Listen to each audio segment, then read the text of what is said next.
In the small town of Silverdale, Montana, population 847, where everyone knew everyone's business and strangers were noticed within minutes, there lived a young woman who had become invisible. Not through any magic or deliberate effort, but through the simple fact that people had stopped seeing her. She was just another piece of the furniture at Brennan's diner, unremarkable, as the cracked vinyl booths or the coffee-stained menus. Her name was Evelyn Brennan. Eve, if you asked her directly, though, few people ever did. 27 years old, slight build, maybe 5'4" on a good day. She had that particular quality of being simultaneously present and absent there, but not there like a ghost who hadn't quite figured out she was dead. Her appearance did nothing to contradict this impression. Brown hair usually tied back in a simple ponytail that had seen better days. A faded military surplus jacket that hung loose on her frame, the fabric worn thin at the elbows and fraying at the cuffs. Jeans that had been washed so many times the blue had faded to gray. Combat boots that had walked too many miles on too many continents. And always, that barely perceptible limp in her left leg, like she was favoring an old injury that never quite healed. Every Thursday morning, like clockwork, Eve would push through the glass door of Brennan's diner at exactly 7:15. The bell above the door would chime its tinny greeting, the same sound it had made for 30 years, and she would make her way to the corner booth in the back. Always the same booth, the one with the cracked red vinyl seat that had been patched with duct tape, the wobbly table that Ruth kept meaning to fix but never got around to the view of the parking lot and the empty street beyond. Eve would slide into that booth with her back against the wall facing the door. Always facing the door. Her eyes would sweep the room in one quick, practiced motion, cataloging exits, counting people, noting positions, assessing threats that existed only in her mind.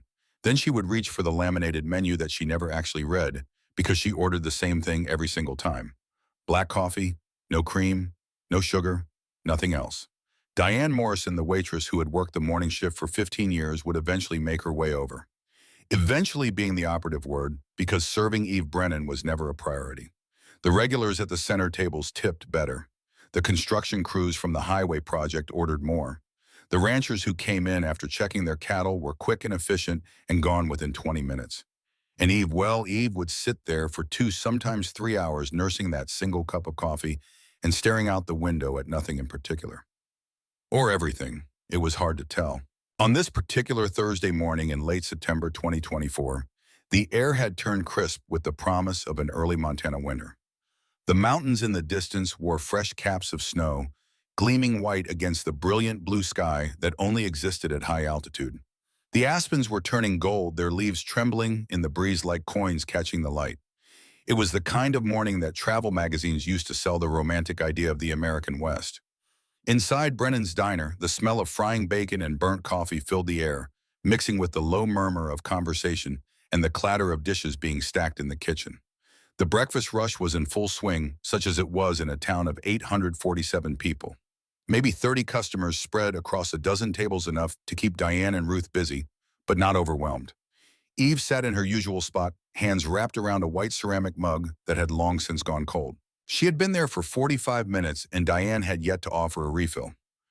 Not that Eve would ask. She never asked for anything, never complained, never made demands or raised her voice or did anything that might draw attention to herself.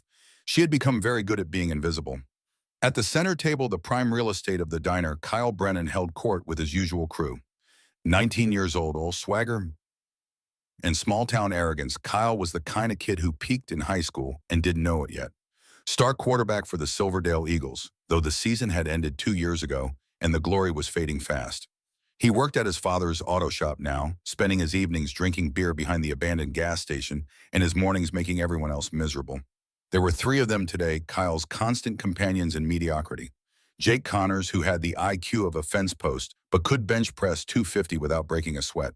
Riley Patterson, whose family owned half the land in the county and made sure everyone knew it through casual mentions of property values and cattle head counts. And Tommy Walsh, who mostly just laughed at Kyle's jokes because he didn't know what else to do with himself and feared being excluded from the only social circle he had ever known. "Check it out," Kyle said loud enough to carry across the diner. He jerked his chin toward Eve's booth, his voice dripping with the particular cruelty that came from boredom mixed with insecurity. "The psycho is here again," his friends snickered dutifully. They had heard this routine before, had participated in it before, but repetition hadn't dulled Kyle's enthusiasm for mockery. Wannabe soldier girl. Kyle continued warming to his theme like an actor finding his rhythm. His voice rose slightly, making sure his audience extended beyond his immediate table. Probably never even held a gun. My cousin tried to join the army.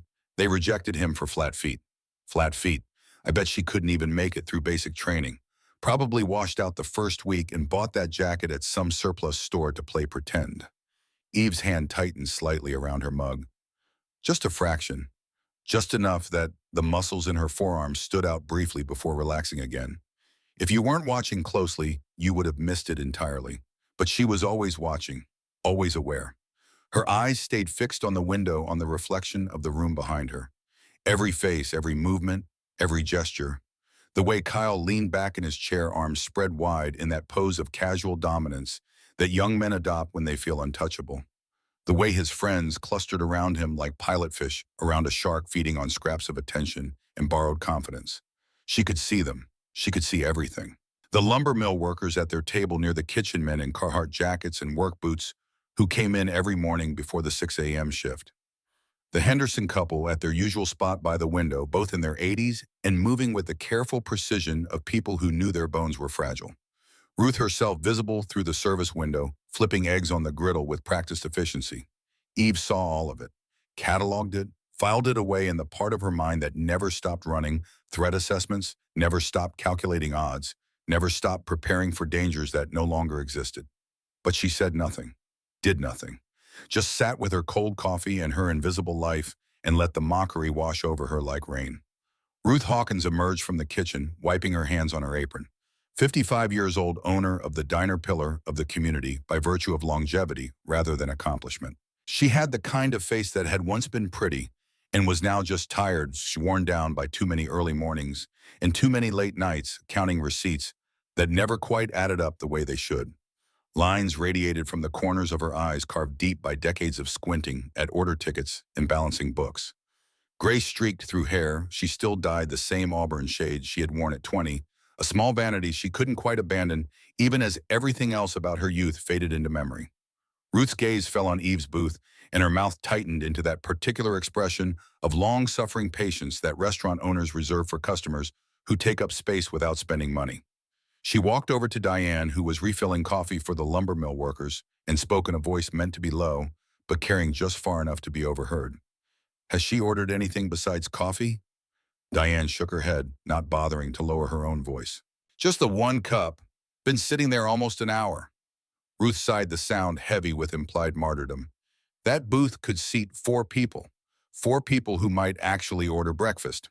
Eggs, bacon, pancakes. But instead, we've got her taking up space like she owns the place. It was an old complaint repeated every Thursday with the regularity of a church bell. Eve took up space. Eve didn't spend money. Eve was in the grand economics of a small-town diner operating on razor-thin margins, a problem that Ruth felt compelled to mention but never quite solved. The complication, of course, was blood. Eve was Ruth's second cousin on her mother's side, a fact that tied them together in the complicated web of family obligation that defined small-town life. You couldn't just throw out family, even family you didn't particularly like. Even family that everyone whispered about in that careful way people did when they suspected mental illness, but lacked the vocabulary or courage to name it directly. So Ruth complained but did nothing, and Eve sat in her booth week after week, becoming part of the landscape.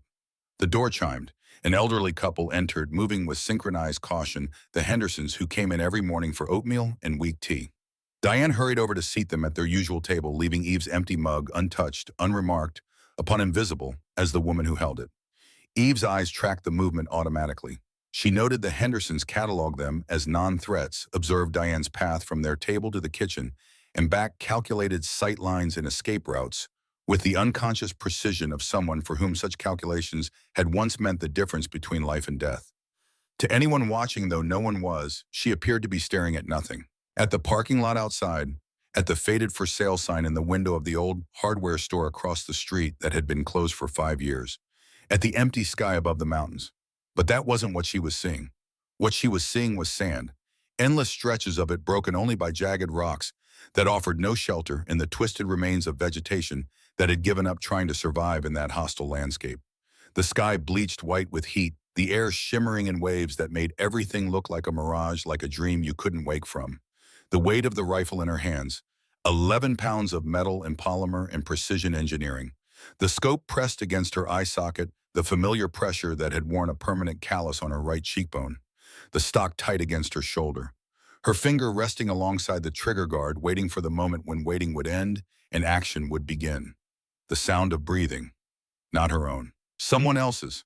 Ragged, desperate, static-filled voices on a radio calling for help that wasn't coming fast enough. Would never come fast enough. Eve's hand trembled against the coffee mug.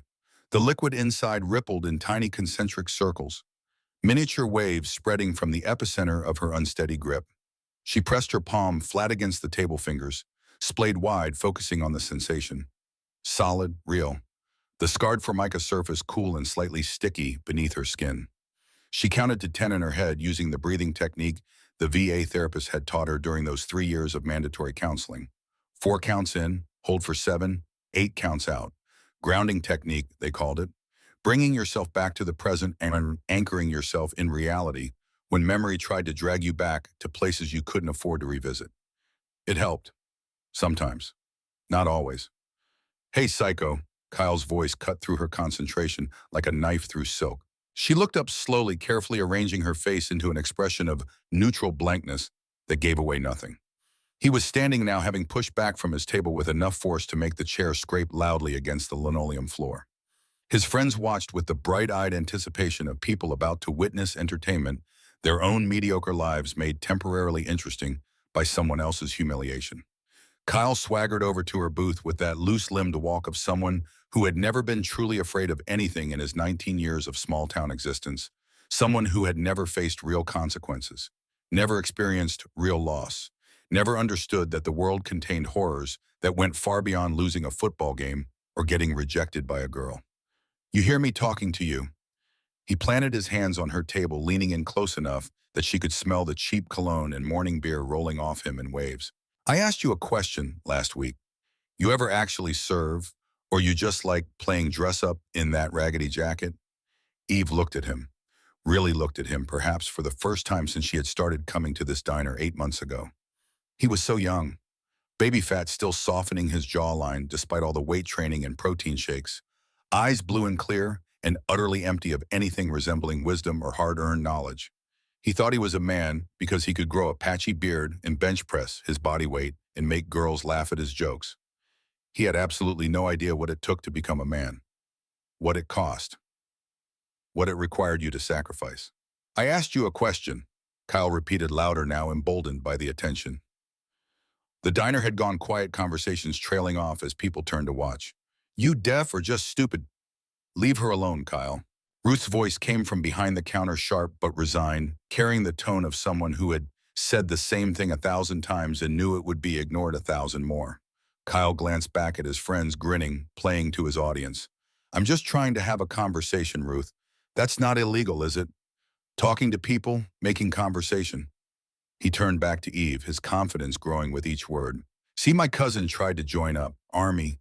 They rejected him. Medical reasons. Bad knees or something, but you're what, maybe 100 pounds soaking wet. You got that limp going on, those shaky hands. He pointed at her trembling fingers with theatrical precision. No way you made it through basic. No way the Army would even take you. They got standards, you know. Eve's jaw tightened, just a fraction, just enough that someone paying very close attention might have noticed the muscles bunched beneath her skin. So I'm thinking, Kyle continued, clearly enjoying himself, now feeding on the attention like oxygen. You bought that jacket at some surplus store, playing pretend, probably never even left Montana, never even been on an airplane. Am I right? Am I close? The silence in the diner stretched taut as wire. Everyone waited. Diane had stopped mid-pour, coffee streaming past the cup she was supposed to be filling, pooling on the table in a brown stain that would take scrubbing to remove. The Henderson couple clutched their menus, eyes wide, shocked by the public confrontation in their usually peaceful breakfast routine. Even the lumber mill workers had turned to watch their food growing cold on their plates. Eve moved her hands slowly, deliberately reaching into the inside pocket of her surplus jacket. Kyle tensed, some primitive instinct finally triggering a warning in his brain, his body recognizing a threat his conscious mind refused to acknowledge. But Eve just pulled out a $5 bill, creased and worn, and placed it on the table beside her untouched coffee. She stood up, her movements careful and controlled. Her left leg buckled slightly as she transferred her weight, that limp pronounced as she shifted position. Kyle smirked, vindicated his theory confirmed in his own mind. Eve looked him dead in the eye. Her voice, when it finally came, was quiet, calm. The kind of calm that came from a place beyond fear or anger, from a place where emotions had been burned away by experiences that left only ash and determination. "You should listen to Ruth," she said, each word precisely articulated. "Leave people alone when you don't know their story." She walked past him, moving with that careful gait that accommodated her injury. Kyle called after her, emboldened by what he mistook for retreat, mistook for weakness. "That's what I thought, wannabe poser, go back to whatever hole you crawled out of." His friends erupted in laughter, harsh and cruel. Ruth shook her head, already moving to clear Eve's table to reset it for the customers who would actually spend money. The lumber mill men returned to their breakfast, the brief entertainment over. The Hendersons whispered to each other, probably agreeing that young people today had no respect, no manners, no understanding of how to behave in civilized society. And Evelyn Brennan pushed through the door into the September morning, the bell chiming behind her like a small, sad farewell, walking back into the invisible life she had built from the wreckage of who she used to be. The walk back to her apartment took 6 blocks. 6 blocks through a town that had never quite materialized, that existed in that peculiar state of arrested development that characterized so many small Montana communities. Buildings from the 1950s and 60s that hadn't been updated because there was no money or no point or no one who cared enough to try. Half the storefronts were empty now, their windows painted over or covered with plywood weathering to gray. The hardware store where her grandfather had bought nails and lumber back when the town still believed in its future. The old movie theater with its Art Deco marquee rusting and fading. The dress shop that had closed when Mrs. Patterson died and no one in the younger generation wanted to take over a failing business in a dying town. What remained was purely functional. The post office operating on reduced hours. The grocery store with its flickering fluorescent lights and limited selection. The gas station that served as the town's social hub for lack of better options. The bar, the church, the elementary school that kept threatening to consolidate with the next county over. Everything a town needed to survive, stripped down to bare essentials like a skeleton, with just enough flesh to keep moving, but no real life left in the bones. Eve's apartment was above the old bakery, which hadn't been a bakery in 15 years, but still smelled faintly of yeast and cinnamon when the wind blew right, when memory mixed with imagination and created phantom sense of a past that might never have existed the way people remembered it. She climbed the external stairs, her hand gripping the rail for balance, her left leg protesting each step with a dull, familiar ache that had become the background music of her existence. 16 steps total. She counted them every time the way she counted everything, the way soldiers counted things when counting meant staying alive. The apartment was small, efficiency the landlord called it, though Eve knew that was just a polite word for cramped, for barely habitable, for the kind of space people rented when they had no other options and no real hope of better ones appearing. One room that served as bedroom, living room, and kitchen through the magic of furniture arrangement and lowered expectations. A mattress on the floor in the corner made up with military precision, sheets pulled tight enough to bounce a quarter because some habits died harder than others. A small table with one chair positioned so she could see both the door and the window simultaneously. A hot plate on the counter next to a sink that dripped no matter how many times she tightened the faucet. A mini fridge that hummed too loud and kept her awake on bad nights when sleep was already impossible. And boxes, cardboard moving boxes stacked against the wall, still taped shut even though she had been here for 8 months. She hadn't unpacked because she hadn't decided if she was staying. Every place was temporary. Every town was just a way station. She had been in 6 different cities in the 3 years since she got out, since she signed the papers that turned her from soldier to civilian in the space of a signature. Never more than a year in any one place, usually less. When the nightmares got too bad, when the walls started closing in, when she woke up at 3 a.m. with her heart hammering and the taste of sand and copper in her mouth, she would pack up those boxes and move on. Find another anonymous town, another efficiency apartment, another diner where she could sit in the corner and be invisible and pretend that this was living. Eve unlocked the door. 3 locks, top, middle, bottom. Then she checked the window. Locked. The bathroom window. Locked. Only then did she allow herself to breathe, to let her shoulders drop from the defensive hunch they had maintained since leaving the diner. She crossed to the counter and poured herself a glass of water from the tap, drinking it standing up, staring at the wall. And that's when she saw it. A package, brown paper wrapping thick and substantial. Sitting on the floor just inside the door, pushed through the mail slot she never used because she never got mail. Never gave anyone this address, never stayed anywhere long enough to establish the kind of connections that resulted in correspondence.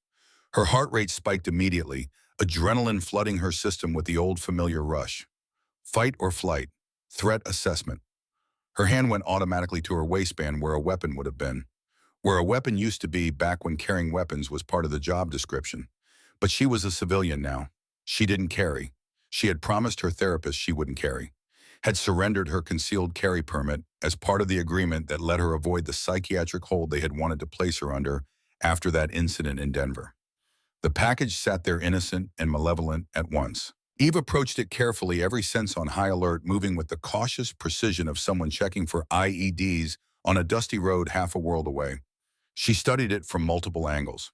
No wires, no strange smells, no ticking, though who even used timer bombs anymore except in movies? The package was addressed to Captain Evelyn Brennan. Not her civilian name, not the shortened version she used now. Her rank. Her real name, the one she had stopped using the day she signed her discharge papers and walked out of Fort Benning and into a civilian world that had no idea what to do with people like her. The return address made her breath catch in her throat. Department of Defense. Pentagon, Washington, D.C. Her hands shook worse now as she picked up the package. Light, maybe 2 or 3 pounds. She carried it to the table and stared at it for a long moment, her mind running through possibilities, calculating, probabilities, trying to guess what could possibly be inside this unexpected contact from a world she had left behind.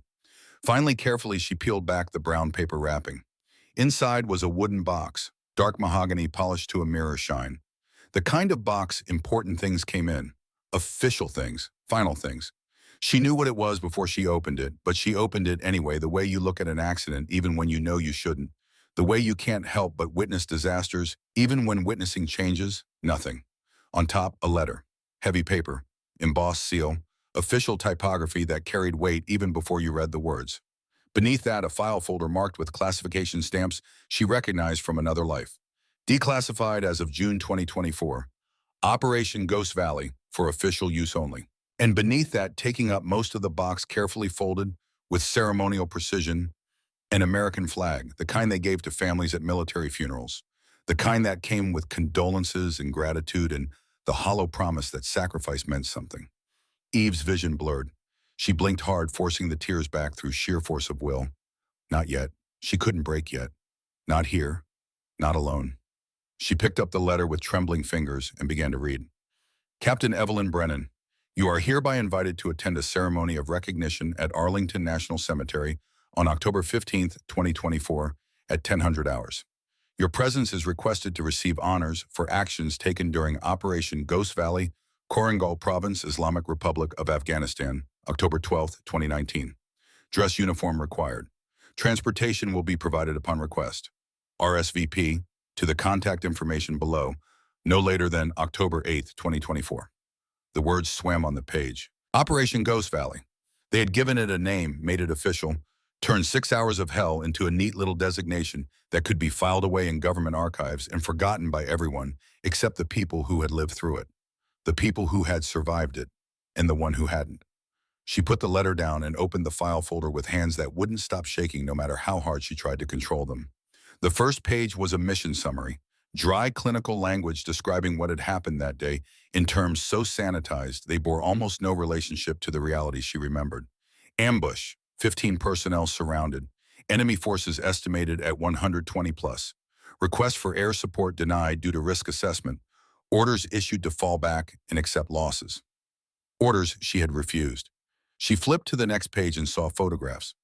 Satellite imagery of the valley. Grainy black and white, but she recognized it instantly, could have drawn it from memory, even 5 years later. The narrow canyon with its steep walls offering no escape. The cluster of rocks where they had tried to make their stand inadequate, cover against overwhelming force. The ridgeline where she had positioned herself alone with her rifle and her spotting scope and 63 rounds of ammunition. The next page listed casualties. Killed in action, Corporal Daniel Christopher Hayes. Age 19, Milwaukee, Wisconsin. Next of kin, Colonel Marcus Dalton, Father Sarah Dalton, mother. Just one name, just one death. 14 lived and one died, and she carried the weight of that single death like an anchor dragging her down into darkness. Eve closed the file, put it back in the box, closed the lid with a soft click that sounded final. Then she walked to the window, pulled the blinds back just enough to see the alley below, and stood there for a long time, staring at nothing, seeing everything. The sun moved across the sky. Shadows lengthened. The town of Silverdale went about its business below, oblivious to the woman standing at a window above them, wrestling with ghosts and guilt and the terrible mathematics of survival. 3 hours later, just as the sun was beginning to set and paint the alley in shades of orange and gold that were almost beautiful, a knock came at her door. Eve froze. She never had visitors. No one in Silverdale even knew where she lived, not really. She was just the strange woman from the diner, the one who kept to herself and asked for nothing and gave even less. The voice was male, older, familiar in a way that made her chest tighten with recognition she didn't want to acknowledge. I know you're in there. I can hear you breathing. Open up.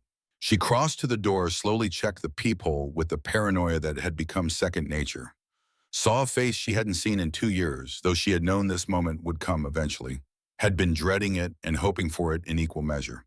She undid the locks one by one. Top, middle, bottom. Opened the door. Colonel Marcus Dalton stood in her doorway, dressed in civilian clothes that didn't quite disguise what he was. Jeans and a flannel shirt. Work boots scuffed with honest dirt.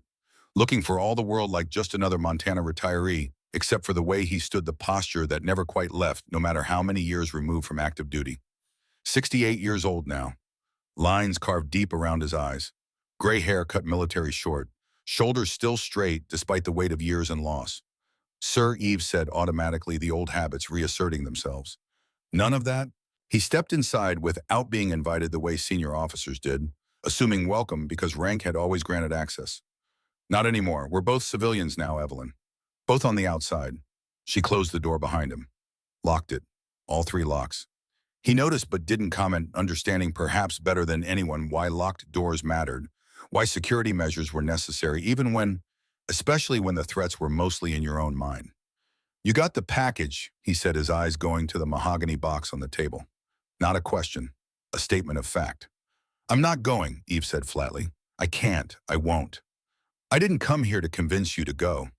He moved to the window, looked out at the alley, at the dumpsters behind the Chinese restaurant, at the narrow slice of sky visible between buildings. I live 30 miles from here, little ranch outside town. Bought it with my pension after I retired. 20 acres. Raise a few horses, grow some vegetables. It's peaceful. He turned to face her and she saw something in his expression she couldn't quite name. Sadness maybe, or understanding, or the particular exhaustion that came from carrying grief for too long. I've been here a year, he continued. You showed up 8 months ago, moved into this apartment above the old bakery. Started going to Brennan's Diner every Thursday morning. Sitting in the same booth. Ordering the same coffee. Never talking to anyone. Never connecting. Just existing. You've been watching me, keeping an eye on you. There's a difference. He moved away from the window. I saw you at the diner this morning. Saw that punk kid and his friends. Heard what they said to you. It doesn't matter. It does matter, Evelyn. You can't just disappear. Can't just pretend it didn't happen. Can't spend the rest of your life hiding in efficiency apartments and drinking cold coffee while people who don't know anything mock you for wearing a jacket you earned the right to wear. I'm not pretending anything. Her voice came out sharper than she intended, edges raw with emotion she had been suppressing all day. I know exactly what happened. I live with it every single day, every single night, every time I close my eyes. Dalton was quiet for a moment. When he spoke again, his voice was gentle in a way that made it harder to maintain her anger, her defensive walls. Daniel was my son. The words hung in the air between them like smoke.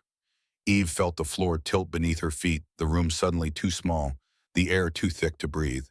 I know, she whispered. I know he was. Then you know I'm not here to blame you. Could never blame you. You did everything humanly possible. More than possible. You did things that shouldn't have been survivable, and somehow you survived them anyway. He took a step closer. I'm here because next week in Arlington, 14 men are going to be standing on that field. 14 Rangers who have wives and children and futures. 14 men who got to come home, got to build lives, got to be fathers and husbands and brothers. Because of you. One man didn't come home. One man was already gone before you even took your first shot, Evelyn. The medic's report was clear. Daniel was hit in the first 30 seconds of the ambush. Shrapnel through the carotid artery. He bled out in under a minute. There was nothing you could have done. Nothing anyone could have done. I should have seen them coming. Should have spotted the ambush before it happened. Should have what? Had supernatural powers, X-ray vision. They were using underground positions. Thermal camouflage. Technology specifically designed to defeat our surveillance capabilities. Even satellite imagery didn't pick them up until after the shooting started. His voice hardened slightly. You couldn't have known. But you could have run. Command told you to run, ordered you to save yourself, and you stayed. Eve couldn't speak. Her throat had closed up, words trapped behind a wall of emotion she couldn't scale. They want to give you the Medal of Honor, Dalton said quietly, the highest recognition this country can bestow. The president himself will present it. And you're hiding in this apartment, letting life pass you by, letting people who know nothing about sacrifice or service treat you like you're broken. I am broken. No. He moved closer, close enough that she could see the tears gathering in his eyes, this man who had lost his only son and somehow managed to keep functioning. You're wounded. There's a difference. Broken things can't be fixed. Wounded things can heal. If you let them. He pulled a photograph from his pocket and held it out. Eve took it with trembling hands. Daniel Hayes in his Ranger's uniform, young and proud and so alive it hurt to look at him. Smiling that smile full of hope and confidence and the invincible certainty of youth that believed death was something that happened to other people. He talked about you, Dalton said. Called home a week before the mission. Said there was this amazing sniper in his unit. A woman who could hit targets he couldn't even see. Said he felt safe knowing you were watching over them. Eve's vision blurred. The photograph wavered in her shaking hands. Keep it, Dalton said. Remember him. But remember the others too. Remember the 14 who lived. That's what matters now, Evelyn. Not the one we lost, but the 14 we saved. The 23 children who still have fathers. The wives who didn't become widows. The parents who didn't have to bury their sons. He moved toward the door. Put his hand on the top lock but didn't open it yet. Thursday morning, he said, day after tomorrow, General Blackwell is coming to Silverdale, coming to that diner where people treat you like you're nothing. He's going to set some things straight, change some perspectives. And Evelyn, you need to be there, need to face this, because hiding won't make it hurt less. It just makes the hurt last longer. He unlocked the door, opened it, paused in the threshold.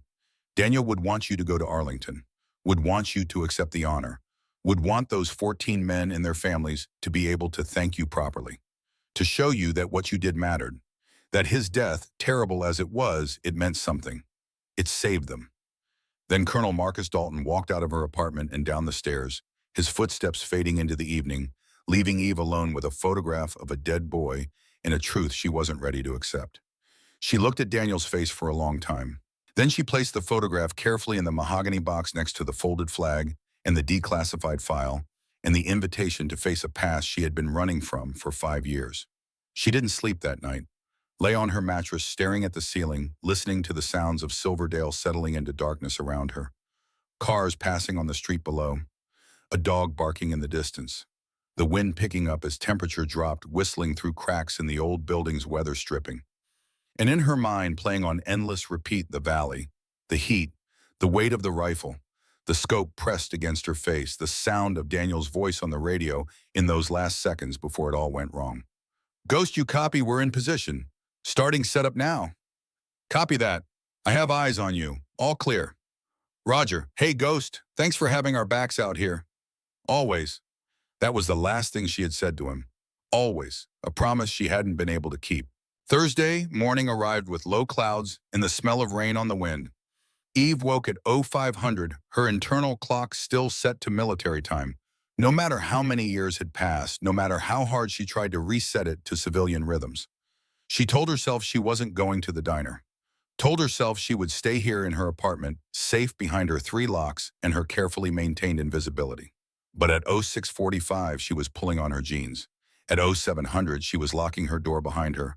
And at 0715, She was pushing through the door of Brennan's diner, the bell chiming its familiar greeting, announcing her arrival to a room full of people who still didn't see her. The usual crowd was there. The lumber mill workers at their table near the kitchen, already halfway through breakfast, talking about timber prices and equipment maintenance. The Henderson couple in their spot by the window moving slowly through oatmeal and weak tea.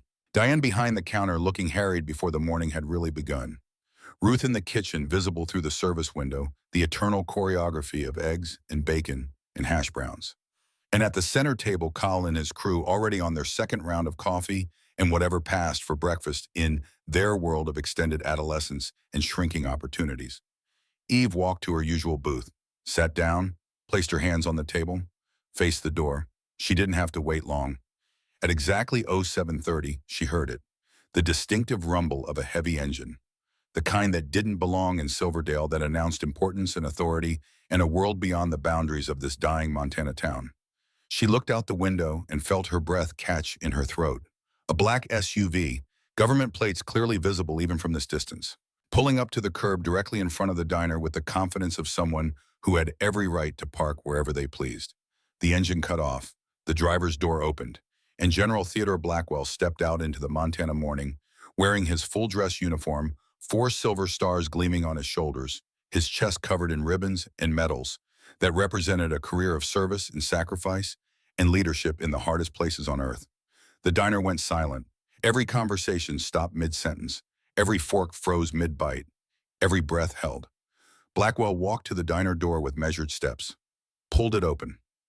The bell chimed, that familiar sound suddenly carrying weight it had never possessed before. And Evelyn Brennan, sitting in her corner booth with her cold coffee and her invisible life and her carefully constructed anonymity, felt the walls she had built around herself begin to crumble as her past walked through the door in dress blues and 4 stars and absolute undeniable truth. The general stood in the doorway of Brennan's diner like a figure from another world. 6'2", ramrod straight, his uniform immaculate, despite the 6-hour drive from wherever he had come from. His face was weathered, the kind of weathering that came from years in the sun and wind of foreign battlefields. 52 years old, but his eyes held the weight of decades beyond that. Those eyes scanned the diner with the practiced efficiency of a man trained to assess threats and calculate odds in the space of a heartbeat. They passed over the lumber mill workers frozen with forks halfway to their mouths, over the Hendersons clutching each other's hands like children afraid of the dark, over Ruth, who had emerged from the kitchen with a spatula still in her hand, her mouth hanging open, over Kyle and his friends who had gone pale and silent, their earlier bravado evaporating like morning mist. And then those eyes found Eve. General Blackwell's expression shifted. The professional assessment gave way to something deeper: recognition, respect, and something that might have been relief. He moved through the diner with measured steps, his boots striking the linoleum floor with sharp, precise clicks that echoed in the silence. He passed Kyle's table without a glance, past the counter where Diane stood paralyzed, past everything and everyone, until he reached the corner booth where Evelyn Brennan sat with her hands wrapped around a coffee mug and her eyes locked on his face. He stopped precisely 2 feet from her table, came to attention with a precision that made the movement look almost ceremonial. And then in a gesture that made everyone in the diner gasp, General Theodore Blackwell raised his right hand in a perfect salute. "Captain Evelyn Brennan," he said, his voice carrying across the silent room. "Ma'am." Eve stared at him. Her face had gone white. Her hands trembled so badly that coffee slopped over the rim of her mug, pooling on the scarred Formica table. "Sir," she managed, "you don't have to do that." "Yes," Blackwell said, still holding the salute. "I do." The moment stretched. Eve slowly, reluctantly raised her own hand to return the salute. Her fingers weren't steady, but she managed it. The muscle memory was still there, buried under years of trying to forget. Blackwell lowered his hand. He gestured to the bench seat across from her. "May I?" Eve nodded, not trusting her voice. He sat down with the careful precision of a man aware that every eye in the room was on him. He placed his officer's cap on the table beside him. Then he reached into his jacket and withdrew a small wooden box, identical to the one in Eve's apartment, though this one was darker, the wood almost black. He placed it on the table between them. "What are you doing here?" Eve's voice was barely above a whisper. "I came to see you, to talk to you, and to give you something that you've earned but refused to accept." Behind the counter, Diane finally found her voice. Can I get you anything, sir?" Blackwell glanced at her. "Coffee would be fine, Black, thank you." Diane scurried to pour at her hands, shaking so badly that she nearly dropped the pot. She brought the cup over, set it down with a clatter, and retreated like she had just served royalty. Blackwell took a sip, his eyes never leaving Eve's face. You look terrible. Thank you, sir. When's the last time you slept through the night? Eve didn't answer. When's the last time you talked to anyone besides ordering coffee? He gestured around the diner. These people, they don't know you. They look right through you. That kid over there, he nodded toward Kyle, who had shrunk down in his seat. He called you a wannabe, a poser. He didn't know. No, he didn't, but that's about to change. Blackwell opened the wooden box. Inside, nestled on navy blue velvet, was a medal. Silver Star, 5 points, suspended from a ribbon of blue and white stripes. The Silver Star, the third highest military decoration for valor. Eve shook her head. I already told Colonel Dalton. I'm not accepting it. This isn't the Silver Star, Blackwell said quietly. He reached into his jacket again and withdrew a second larger box. This one he opened with reverent care. Inside was a different medal. Gold. A 5-pointed star suspended within a laurel wreath. Above it, the word Valor. The Medal of Honor. The silence in the diner became absolute. Even the kitchen sounds had stopped. Ruth had come out to stare. The lumber mill workers had abandoned all pretense of eating. Kyle looked like he might be sick. No, Eve said. The word came out, strangled. No, I can't. I won't. Evelyn. Blackwell's voice was gentle but firm. Do you know what happened after October 12th, 2019? She shook her head, unable to speak. I'll tell you. He settled back in the booth. I'll tell you exactly what happened, and I'll tell everyone here so they understand who you really are. He turned slightly, addressing the room. His voice carried train from years of commanding soldiers in the field and politicians in conference rooms. October 11th, 2019. Korangal Valley, Afghanistan. Most of you probably never heard of it. It's a valley in the northeastern part of the country. Narrow, deep mountains on both sides. The locals call it the Valley of Death. We called it worse. He paused to take another sip of coffee. No one moved. No one breathed. There were 15 of us, a reconnaissance team. Our job was to establish observation posts along the valley to monitor enemy movement. Routine mission, in and out in 48 hours. I was the ranking officer, Major Blackwell back then. I had 14 good men with me, Rangers, the best. His eyes went distant, seeing something beyond the walls of the diner, seeing sand and rock and merciless sun. We set up our OP just before dawn on the 12th. Perfect position, good sight lines, multiple egress routes, everything by the book. And then at 0430, all hell broke loose. The words came steady and measured, but there was something underneath them, a tremor that spoke of nights spent reliving those moments. They had been waiting for us, tracking us. We were ambushed from 3 sides. RPGs, heavy machine guns, small arms fire so thick you couldn't see through it. Our radio operator was hit in the first 30 seconds. Corporal Daniel Hayes, 19 years old. Kid from Milwaukee who wanted to be a teacher when he got out. Eve's breath hitched. Blackwell heard it but continued. We fell back to a defensive position. Rocks and scrub. Not much, but it was what we had. We were outnumbered 8-1, maybe more. The Taliban had sent everything they had. They wanted to make an example of us. He looked at Kyle, who had gone from pale to green. You asked if she ever served, son. You asked if she ever held a gun. Let me tell you about Captain Evelyn Brennan. He turned back to Eve. She was our sniper, 22 years old, the youngest person in the unit and the only woman. Some of the men didn't want her there. Thought she was too small, too young, too female. I'll be honest, I had my doubts too. His voice hardened. I was wrong. We were all wrong. He stood up, unable to sit still while telling this story. He paced the small space beside the booth, his hands clasped behind his back. When the ambush started, Captain Brennan was positioned on the ridgeline 300 meters away. Standard overwatch position. She had her rifle, her spotting scope, and about 60 rounds of ammunition. That's all. When the shooting started, she did exactly what she was trained to do. She called it in. He paused. The diner was so quiet Eve could hear her own heartbeat. Command said stand down, fall back, accept losses. The enemy force was too large, the risk too high. They ordered us to scatter, evade, and make our way to the extraction point 40 kilometers away. Every man for himself. His jaw tightened. Captain Brennan refused. Ruth gasped. Someone whispered, "You can't refuse an order." Blackwell turned to face the room. You're right. You can't refuse a direct order from a superior officer. It's court-martial, dishonorable discharge, military prison. But Captain Brennan looked at that valley at 15 men about to die, and she made a choice. He looked at Eve. Tell them what you said. Tell them what you told command. Eve's voice was barely audible. I said I don't leave Rangers behind. She said I don't leave Rangers behind, Blackwell repeated louder, and then she opened fire. He moved to the window looking out at the quiet street of Silverdale. For the next 6 hours, Captain Evelyn Brennan held off an enemy force estimated at between 100 and 140 combatants. Alone from a ridgeline with no cover and no support. He turned back. She fired 63 rounds, 47 confirmed kills. 47. The enemy couldn't advance. They couldn't flank us. Every time they tried to move, she dropped them. Perfect shots. Head, chest, center mass. 800 meters.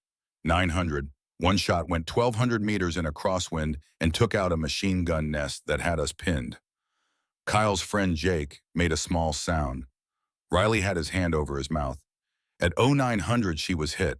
Shrapnel from an RPG that exploded on the rocks below her position. Tore up her left leg shoulder and side. She kept firing. At 10:30 she ran out of water. Temperature was 118 degrees. She kept firing. At 1100 she ran out of ammunition for her primary weapon. She switched to her sidearm, kept firing. Blackwell's voice had gone rough. At 11:45 air support finally arrived. Apaches. They came in low and hot, and they cleared that valley. By noon it was over. 14 of us walked out of there. 14 out of 15. He looked at Eve. Daniel Hayes was already gone. The medic confirmed it. First 30 seconds of the fight. Nothing anyone could have done. But the other 14 we lived because Captain Brennan chose to disobey a direct order. She chose to risk her life, her career, her freedom. For us. The silence was broken by a sound. Diane crying quietly behind the counter. Ruth had tears streaming down her face. The Henderson woman was sobbing into her husband's shoulder. Kyle had his head in his hands. Blackwell opened the larger box again, lifted the Medal of Honor. The gold caught the fluorescent lights of the diner and seemed to glow. This is the highest honor our nation can bestow. It's given for conspicuous gallantry and intrepidity at the risk of life above and beyond the call of duty. Only 3,700 people have received it in the entire history of our country, 60 in the last 20 years. He held it up. Captain Brennan has refused this medal 3 times. She says she doesn't deserve it. She says she failed because one man died. His voice broke slightly. But those 14 men, we know different. We know what she did, what she sacrificed. He placed the medal on the table in front of Eve. The ceremony is next week, Arlington National Cemetery. The president will be there, and all 14 of us will be there, standing in formation, waiting to finally properly thank the woman who gave us our lives. Eve stared at the medal. Her hands were shaking so badly she had to grip the edge of the table to hold them still. I can't, she whispered. Daniel, he was just a kid. He wanted to be a teacher. He had a girlfriend back home. He showed me pictures. He was going to propose when he got back. I know. Blackwell's voice was infinitely gentle. He was my nephew. The words hit Eve like a physical blow. She looked up shocked. What? Daniel Hayes was my sister's son. My nephew. I recommended him for the Rangers. I told my sister he would be safe with me. Blackwell's composure cracked. I was wrong. He sat back down across from Eve, and for the first time she saw past the uniform and the stars to the man underneath, a man who carried his own scars, his own nightmares. I blamed myself for 2 years, he said quietly. I was the commanding officer. I chose the position. I made the call to establish the OP there. It was my decision that put us in that valley. My decision that got Daniel killed. It wasn't your fault, Eve said automatically. No, it wasn't. It was war. It was bad intelligence and bad luck and the random chaos that gets good people killed for no reason at all. Just like Daniel's death wasn't your fault. You couldn't have saved him. But you saved everyone else. And Evelyn, you have to let yourself accept that. He reached across the table and took her hand. His grip was firm, warm, solid. My sister Daniel's mother, she wants to meet you. She wants to thank you for saving the rest of us, for making sure her son's death meant something, that he died trying to do something good. Eve's vision blurred. The tears she had been holding back for 5 years for all the therapy sessions and medication and sleepless nights finally broke through. I hear him, she choked out, every night, calling for help. And I can't get there fast enough. I'm never fast enough.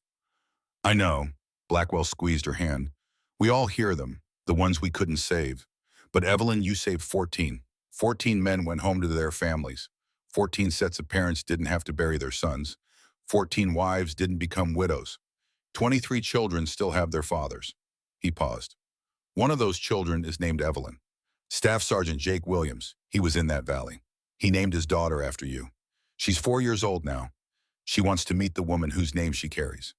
Eve covered her face with her hands. Sobs shook her shoulders. Around the diner, people were crying openly. Ruth had come around the counter and was standing beside the booth, her hand on Eve's shoulder. Diane brought over a box of tissues, set it on the table, and then did something she had never done before. She refilled Eve's coffee without being asked. Blackwell waited. He had learned patience in his years of service, learned that some things couldn't be rushed. Some wounds needed time to bleed before they could heal. Finally, Eve lowered her hands. Her face was blotchy and wet, but her eyes were clearer than they had been in years. I'll go, she whispered. What was that? I'll go, louder this time. I'll accept the medal. I'll meet them. I'll trade it be. She looked at the Medal of Honor on the table. I don't feel like I deserve it. I don't think I ever will. But if it matters to them, if it helps them, then I'll do it. Blackwell smiled. It transformed his face, made him look younger, less burdened. Thank you. He stood up, preparing to leave. But before he could, a sound broke the silence. The scrape of a chair. Kyle had stood up. His face was the color of old snow. His hands trembled as he walked across the diner past his friends, who stared at him in confusion, past the other customers, until he stood in front of Eve's booth. Ma'am, he said, his voice cracked.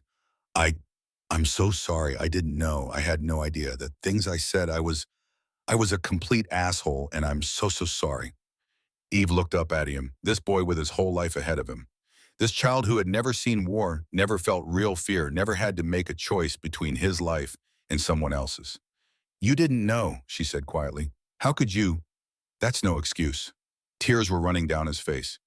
You were sitting here every week, and we treated you like garbage, called you names, laughed at you, and you saved 14 lives.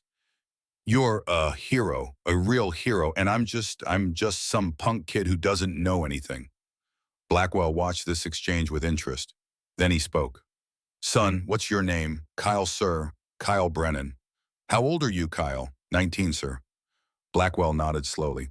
Corporal Daniel Hayes was 19 when he died. Same age as you. You know what he wanted to be.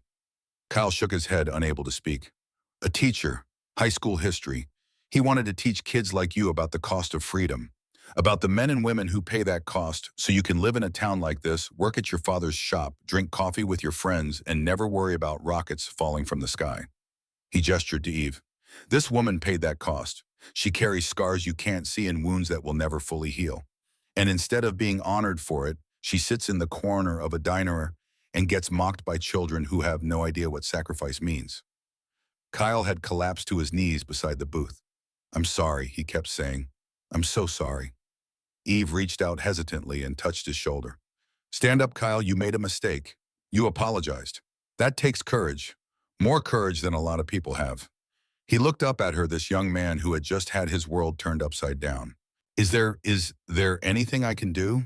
Anything at all, Eve thought for a moment. Then she said, be better. Treat people with respect. Don't judge them by how they look or what you think you know about them. And if you really want to honor what people like me did, consider giving something back.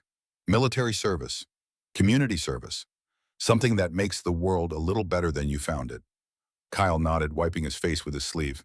Yes, ma'am, I will, I promise. He stood up, looking at Blackwell. Sir, I want to enlist. Is there someone I can talk to? Blackwell pulled a card from his pocket and handed it to Kyle. Call that number. Tell them General Blackwell sent you. They'll help you figure out if the military is right for you. And Kyle, if you do this, do it for the right reasons. Not because you feel guilty, but because you want to serve. I will, sir. Thank you, sir. Kyle returned to his table where his friend sat in stunned silence. Within moments, the whispered conversations started, the shocked exclamations, the realization spreading through the diner like ripples on a pond. Ruth approached the booth. Her eyes were red, her face streaked with tears. Evelyn, we had no idea. All those mornings you sat here, and we We treated you like you were nothing, like you were just taking up space. It's okay, Ruth. No, it's not okay. My second cousin, my family. And I never asked, never cared enough to find out. She took a shuddering breath. The diner. I'm changing the name. Brennan's Honor Cafe. After you, if that's okay. Eve started to protest, but Blackwell cut her off. That would be appropriate. Thank you, ma'am. Ruth nodded and hurried back to the kitchen, already planning, already trying to make amends in the only way she knew how. The Hendersons approached next. The old man held out his hand, trembling.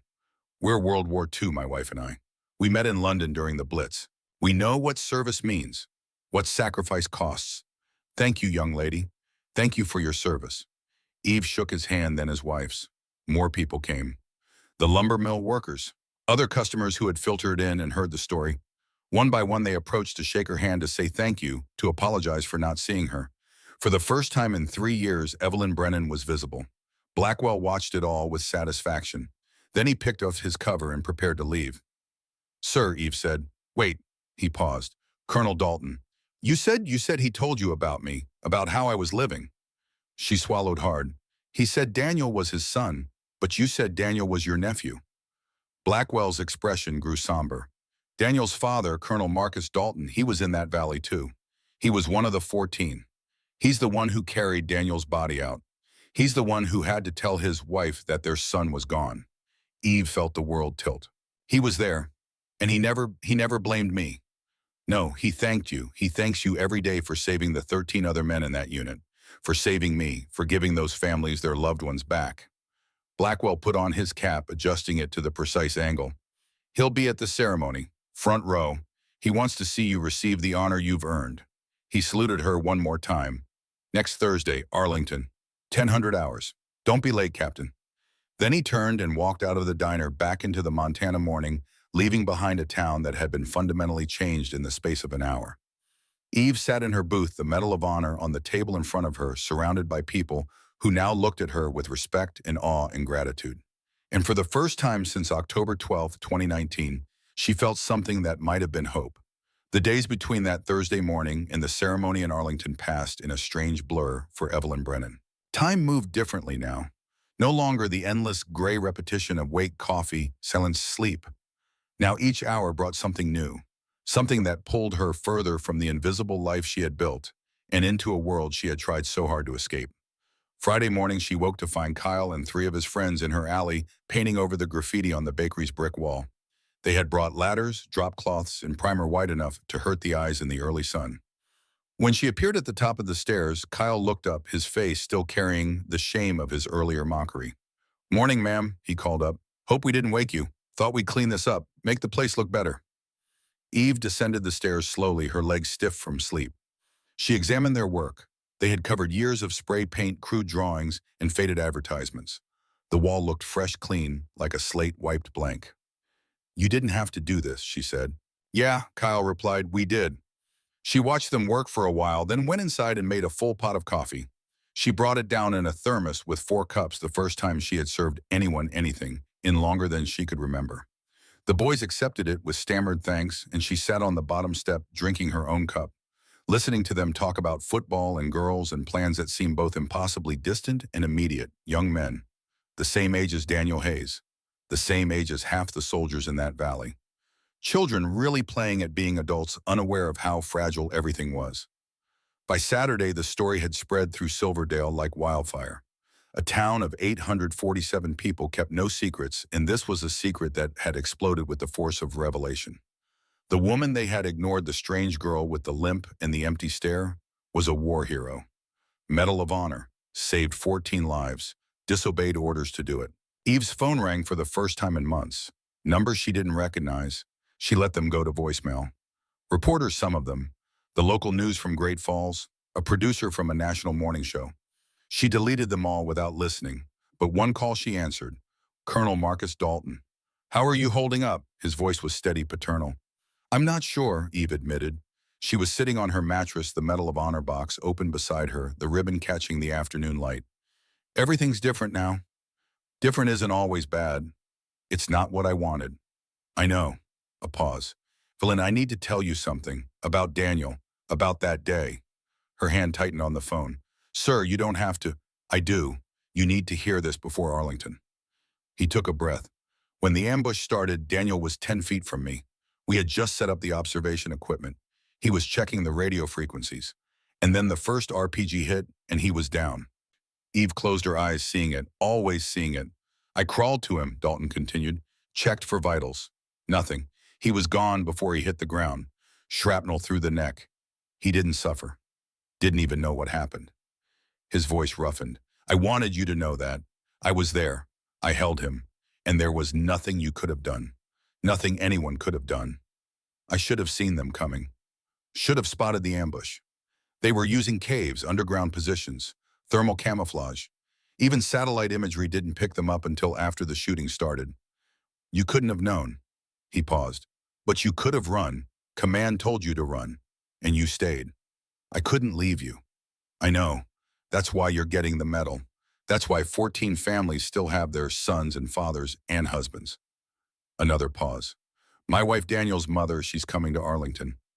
She wants to meet you. Is that okay? Eve felt her throat close.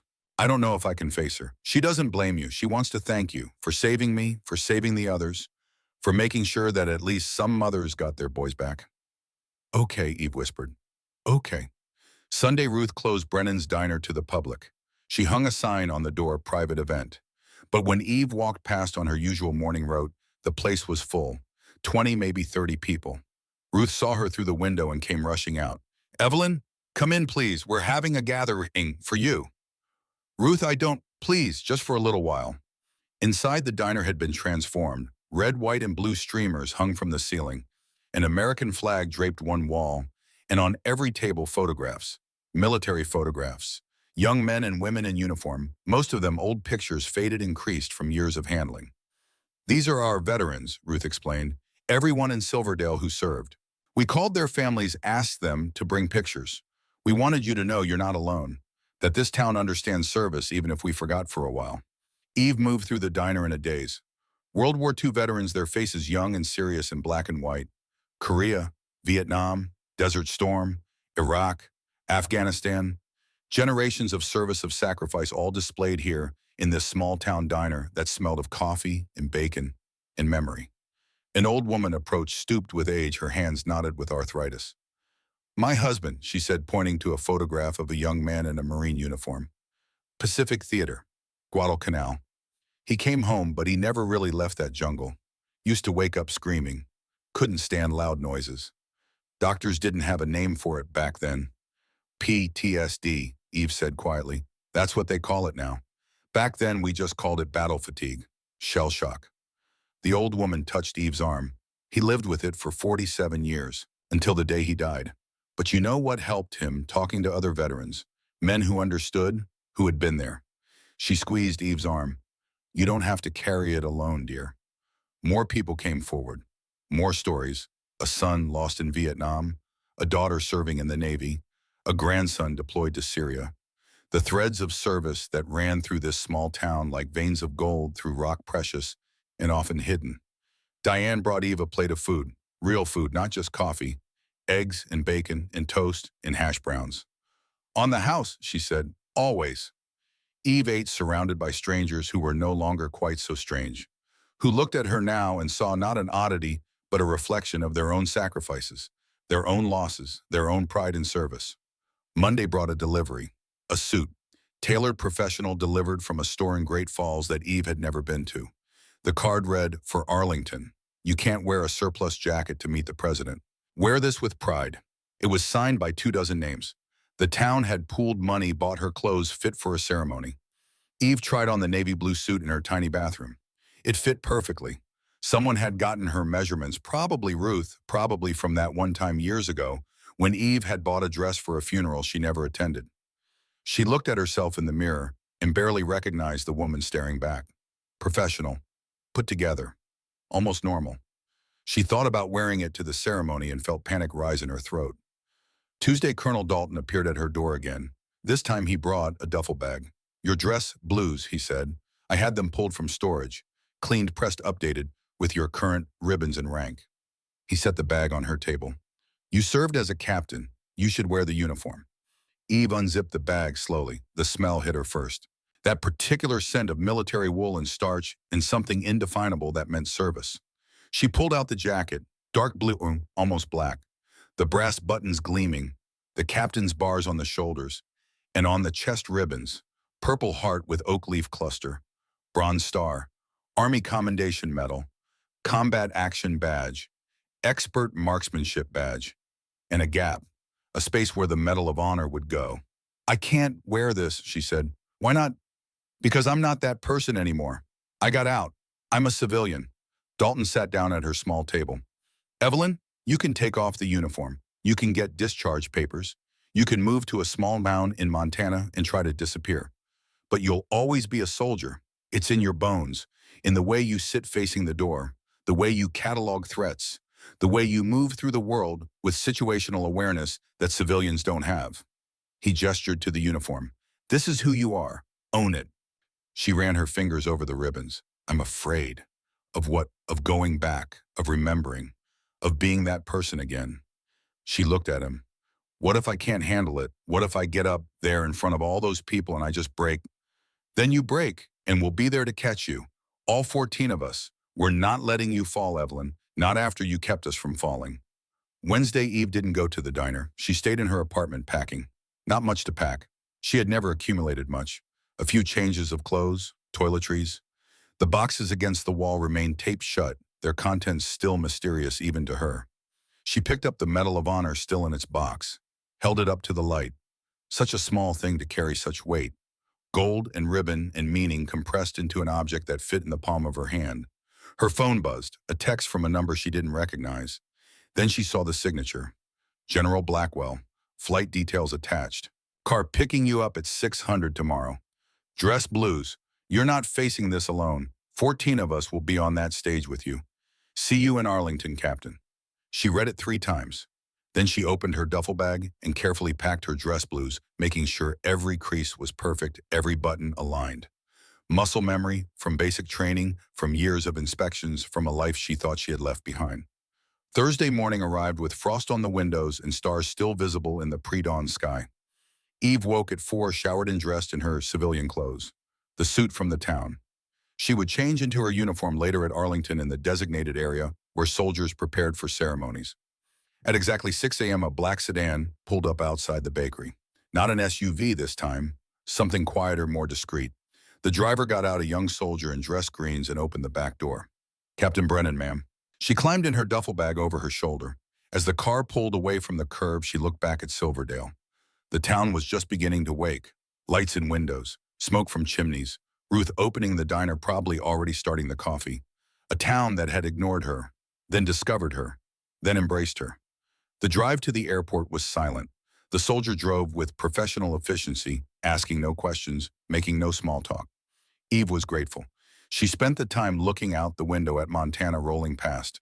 Mountains and grassland in big sky country. The landscape that had hidden her for 8 months. The flight was military transport, not commercial. She boarded with 3 other soldiers being transported for various reasons. They recognized her rank, saluted, asked no questions. Word had spread through military channels. Captain Brennan, Medal of Honor, the sniper from Korengal. She slept on the flight, or tried to. Dreams came in fragments. Daniel Hayes, his face young and smiling, showing her pictures of his girlfriend. The valley stretched out below like a killing floor. The weight of the rifle, the sound of the trigger, the way targets fell one after another, mechanical and terrible. She woke as they began descent into Joint Base Andrews. Her heart was hammering. Sweat dampened her collar despite the cool cabin air. A soldier appeared beside her. Ma'am, you okay? Fine, she lied. It's normal to be nervous. I saw the president last year when he visited our base. Threw up twice before the ceremony. Despite everything, Eve smiled. Thanks, that helps. You're going to do great, ma'am. We're all proud of you. What you did. He saluted and moved back to his seat. From Andrews, another car. This one with an escort. 2 motorcycles, lights flashing but no sirens. They drove through Virginia in the early afternoon, the autumn sun slanting through leaves just beginning to turn. Past Arlington, the white stones of the cemetery visible in neat, endless rows. The car pulled up to a building near the cemetery entrance. Unmarked, anonymous. Inside, a preparation room. And there waiting for her were 3 people. Colonel Dalton in his dress blues, his chest covered in ribbons from a career of service. Beside him, a woman in her 60s, her face lined with grief, but her eyes kind. Daniel's mother. And behind them, General Blackwell, also in dress blues, his 4 stars gleaming. Evelyn, Dalton said, this is my wife, Sarah. Sarah Dalton stepped forward. She was small, barely 5 feet tall, with gray hair and Daniel's eyes. She looked at Eve for a long moment, and Eve prepared for anger, for blame, for the recrimination she had carried in her own heart for 5 years. Instead, Sarah opened her arms. Come here, child. Eve found herself pulled into an embrace. This woman who had lost her son, this mother who had buried her only child. And she was hugging Eve, holding her like she was precious. Thank you, Sarah whispered. Thank you for trying. Thank you for saving the others. Thank you for giving me Marcus back even though I lost Daniel. Eve broke. The sobs that had been building for days, for years, erupted from somewhere deep. She clung to this woman and cried like she hadn't cried since she was a child. Sarah held her, rocking slightly, making soft, soothing sounds. It's okay. Let it out. You've been carrying this too long alone. Dalton's hand found Eve's shoulder. Blackwell stepped closer. The 4 of them stood there in that anonymous room, bound together by loss and survival and the terrible mathematics of war. Finally, Eve pulled back. I'm sorry. I'm so sorry I couldn't save him. I know you are, Sarah said, but sweetheart, you saved 14 others. 14 boys got to come home. My Daniel, he was a teacher at heart. He would have wanted that, would have sacrificed himself gladly if it meant others lived. She reached into her purse and pulled out a photograph. Daniel in his ranger's uniform, young and proud and alive. He talked about you, called me a week before that mission, said there was this amazing sniper in his unit, a woman who could hit targets he couldn't even see, said he felt safe knowing you were watching over them. Eve took the photograph with shaking hands, looked at Daniel's face, really looked not through the filter of guilt and nightmare, but just seeing him, a kid with his whole life ahead. Gone too soon. But remembered, honored. Keep it, Sarah said. Remember him, but remember the others too, the ones who lived. That's what matters now. A knock on the door. A soldier appeared. Ma'am, sirs, 30 minutes. Blackwell nodded. Captain Brennan, you need to change into your dress blues. There's a room through that door. We'll wait here. Eve took her duffel bag and walked into the small changing room. She laid out her uniform with care. Pants, shirt, jacket, shoes polished to a mirror shine. She dressed slowly, each piece feeling like armor, like returning to herself. The last thing was the ribbons. She pinned them on with steady hands, each one a story, each one earned. When she emerged, the 3 of them turned. Dalton came to attention and saluted. Blackwell followed. Even Sarah Civilian, as she was placed her hand over her heart.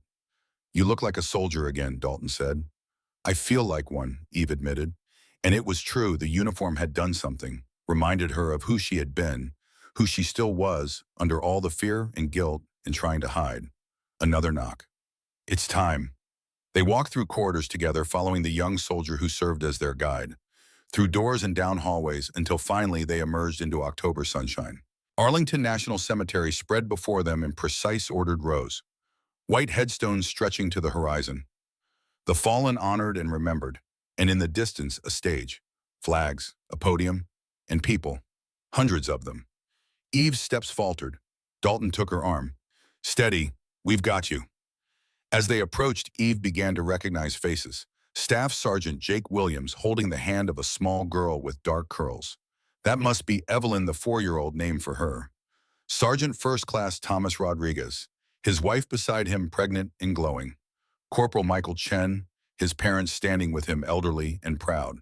14 men, 14 families, all here, all waiting. They stood in formation, these rangers she had saved. When they saw her approaching as one, they came to attention and saluted. Tears blurred her vision, but she returned the salute, held it, let them see her. Really see her not as a ghost or a memory, but as a living woman who had done what she had done and survived it. General Blackwell stepped to the podium. Behind him, the President of the United States waited, looking solemn and presidential in a dark suit. Cameras flashed, media crowded the edges, but Eve barely noticed any of it. She was focused on those 14 men, on their families, on the small girl named Evelyn who waved shyly at her.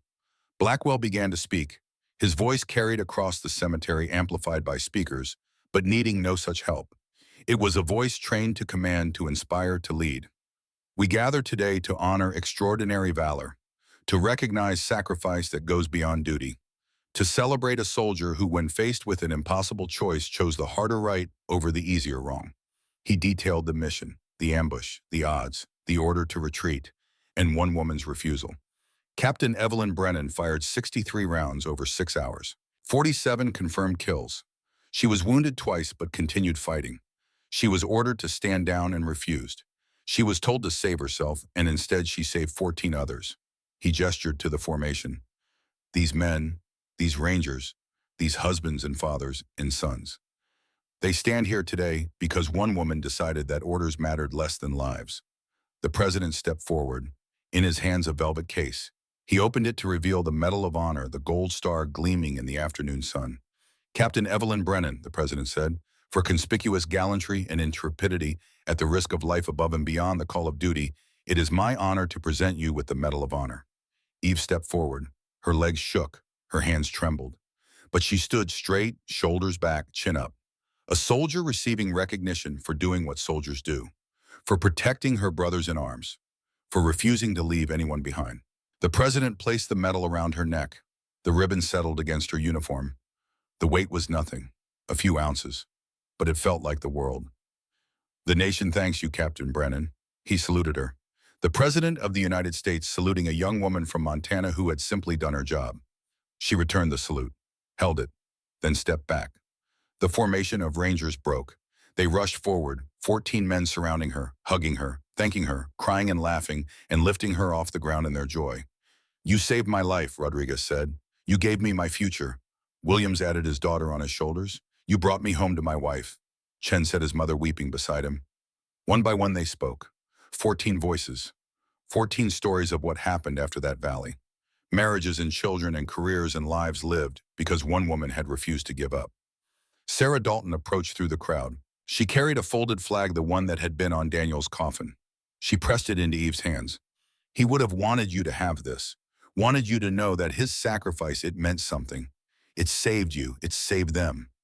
That matters, Evelyn. That matters so much. Eve clutched the flag to her chest. Thank you, she whispered. Thank you for not hating me. Hate you. Sarah's eyes widened. Child, you're the reason my husband is still alive. You're the reason 13 other families didn't have to feel what I felt. How could I hate you? You're a hero. The ceremony concluded with a flyover.